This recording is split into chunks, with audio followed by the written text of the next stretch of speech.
You can get it riding. You can get it sliding.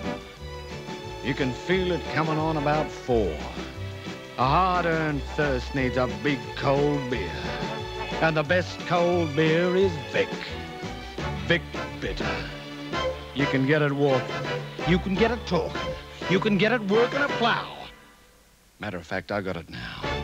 Victoria Bitter. Tomorrow is Sunday Press Day, and with virtually all VFL teams having a chance at the 5, today was the day of reckoning. Sunday Press was at 4 big matches to get the action pictures, the behind-the-scenes reports, and the statistical analysis that tells the real story.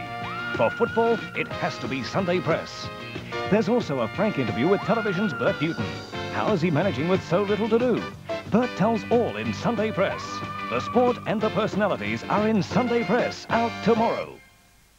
The spirit of freedom is captured in new Ford Falcon. Freedom to stretch your wings in a plush, new color-coordinated interior. Exciting new instrumentation. New ideas for convenience. Versatile new luggage capacity. And the freedom of more power. Yet even greater fuel economy. The spirit of freedom. The spirit of new Ford Falcon.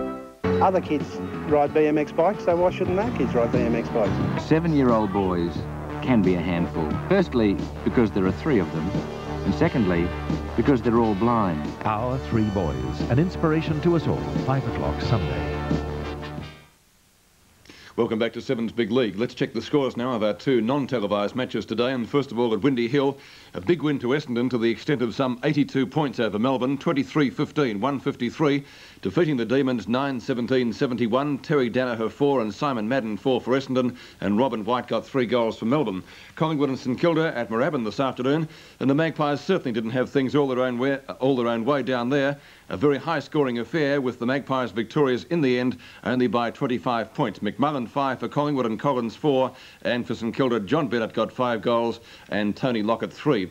To complete the round tomorrow, the big game from the Sydney Cricket Ground with, well, possibly Jacko in action for the Geelong team against the Sydney Swans. Remember, when he played for St Kilda there once, he did finish up kicking 10 goals. And you'll see that match live exclusively on the 7 Network and associated stations tomorrow, straight after World of Sport.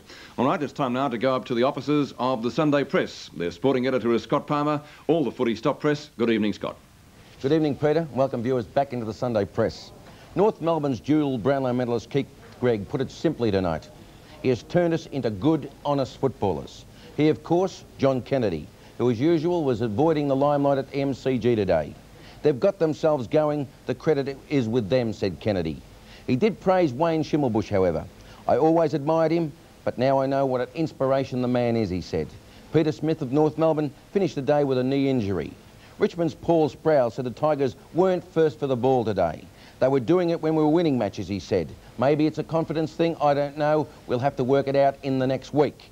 The Tigers have Rioli with a calf injury and intend to put everything into that match against Carlton on Tuesday night. Mickey Conlon was reported at VFL Park for allegedly striking David Rhys-Jones, and Robbie Walls was shocked with that narrow loss out there. He thought 4 or 5 times the Lions had enough lead to beat Carlton. Scott McIver, the Brisbane full forward, has a knee injury, and Serafini a thigh.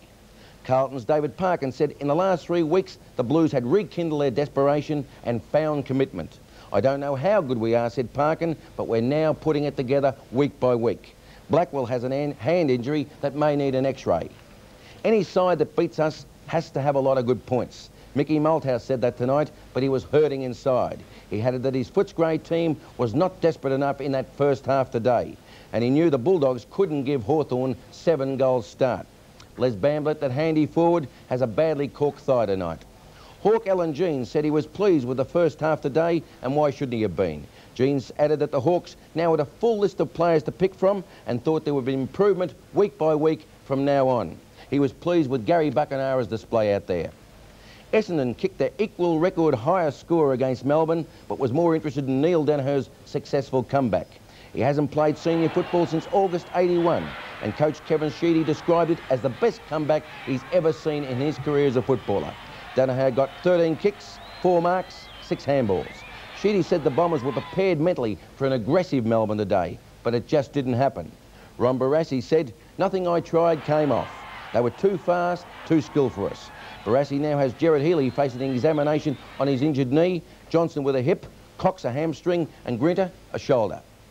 Collingwood's Bob Rose was pleased with that win against St Kilda, for it was the first time this season the Magpies had kicked over 20 goals, he said. Rose said he had trained the side hard for the last couple of weeks and now would ease off a little.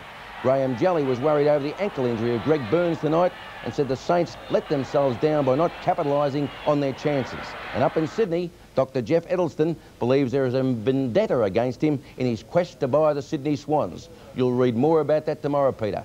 Back to you. Vendetta or not, Scotty, it's one of the longest stories, I think, rivalling Blue Hills, isn't it? The Jeff Edelston saga. And, of course, full details of those reports in the Sunday Press out tomorrow. Don't forget, more football on Channel 7 on Tuesday night. We have the first quarter-final of the Foster's Football Cup, and that features, of course, Carlton and Richmond. We'll take a break. Back with more of Seven's Big League after this. North returns to the MCG for its all-important battle with the Tigers. Next on Seven's Big League.